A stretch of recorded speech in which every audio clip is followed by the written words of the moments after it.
ملا شدی و شیخ شدی دانشمند، ملا شدی شیخ شدی دانشمند شدی، ملا شدی و شیخ شدی دانشمند، بین جمله شدی ولی مسلمان نشدی. همش شدی، ملا شدی، شیخ هم شدی، حاجی هم شدی، صوفی هم شدی، ایشان هم شدی، همش شدی لیکن مسلمان نشدی.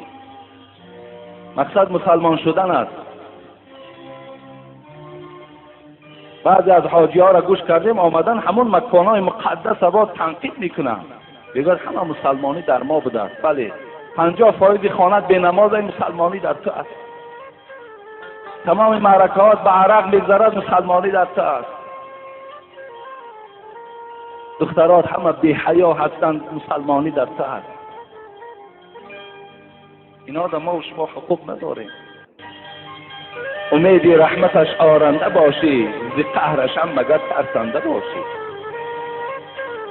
رحیم است ولی قهار هم هست، کریم است از غضب جبار هم هست.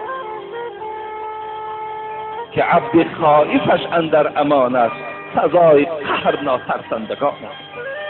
اون حضرت گفت بهتر از گنج قارون بود، ادب بهتر از گنج قارون بود، فزونتر از ملک فریدون بود.